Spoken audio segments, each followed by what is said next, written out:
Assalamualaikum warahmatullahi wabarakatuh. Izin memperkenalkan diri, nama Dimas Amanda Febriza Putra, NPM 22210202. Di sini saya akan menyampaikan materi yang berkaitan dengan Al-Quran sebagai sumber hukum serta sunnah dan fungsinya terhadap Al-Quran. Langsung saja kita membahas materinya. Yang pertama yaitu Al-Quran sebagai sumber hukum. Al-Quran secara bahasa berasal dari kata Quran, yaitu Qur'ana, Qur'ah, dan Quranan, yakni sesuatu yang dibaca, sedangkan secara istilah merupakan kalamullah yang diturunkan kepada Nabi Muhammad SAW dan disampaikan kepada kita secara mutawatir, serta membacanya berfungsi sebagai ibadah kepada Allah Subhanahu wa Ta'ala. Kemudian bagaimana kedudukan Al-Quran sebagai sumber hukum Islam? Sebagai sumber hukum Islam, Al-Quran memiliki kedudukan yang sangat tinggi.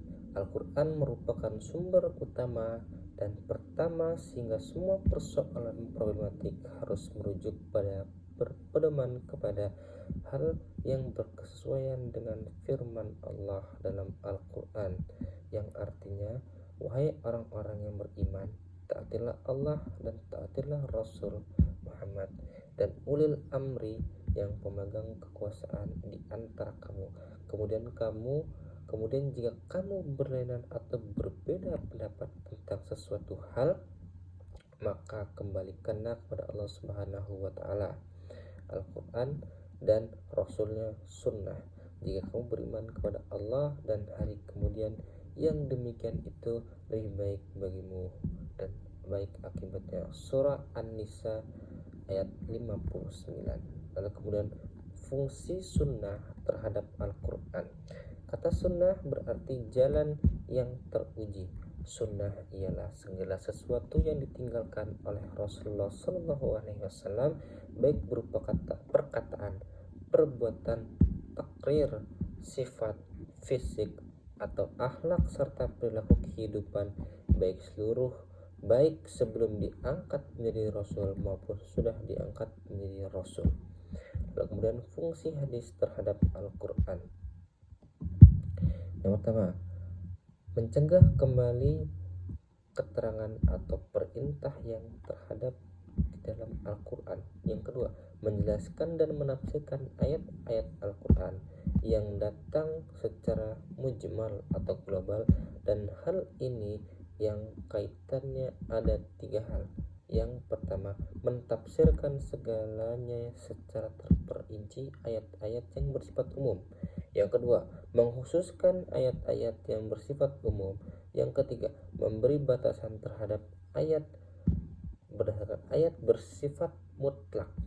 Kesimpulannya ialah Al-Quran adalah firman Allah yang sahih pada zaman fikulu, makan segala perkataan yang ada pada dasarnya kembali kepada Al-Quran sebagaimana sifat Allah Al-Quran, yaitu huda, artinya petunjuk yang benar, akan memberi jalan dan solusi yang benar.